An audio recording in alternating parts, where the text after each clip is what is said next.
The Hocking Homes team. Hi, it's Ian and Caroline here again from the Hocking Homes real estate team at Keller Williams, and today we're just going to talk to first-time buyers specifically about the documents that you may be asked to sign. It can be a little intimidating, in all honesty, when you look at the number of documents. So Caroline's here is going to be my sort of guinea pig in some respects, and she's going to go through and explain some of these documents. So I'm going to be the kind of the first-time buyer, and Caroline's going to explain this to her.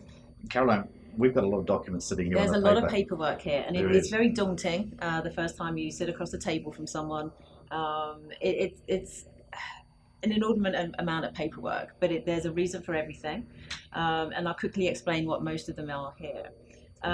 So what's this one? This one says working with a realtor. Working with a realtor. It sets out the agency relationship. So you explained a little bit more about treating you as a client and what the benefits of having a realtor work with you as a client. Okay. And then this one here, which is actually 3 pages long, and it's got some crossings out and some bits and pieces on it. It says buyer representation agreement, authority for purchase or lease. How does that work?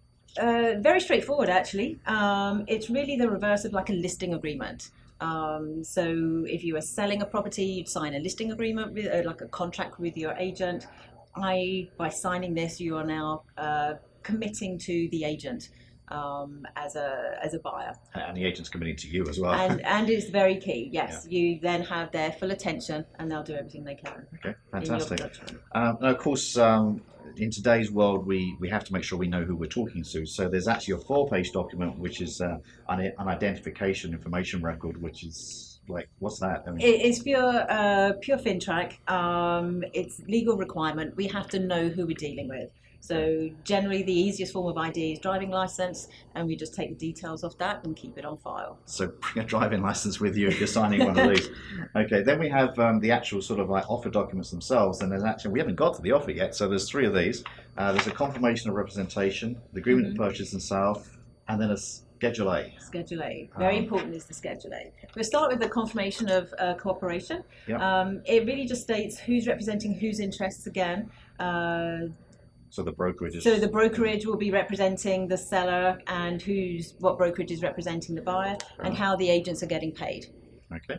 And then the agreement of purchase and sale, which is about 5 pages long, give or take a bit. Most of that 5 pages is very standard. We go through everything in as much detail as the client needs, absolutely. And that is makes the bulk of your offer.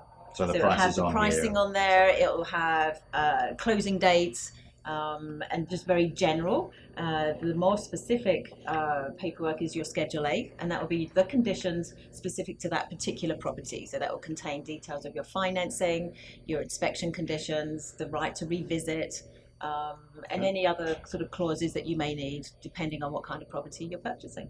Perfect. And that's really it. So thanks very much. Those are the documents you're going to be signing. I hope that helps.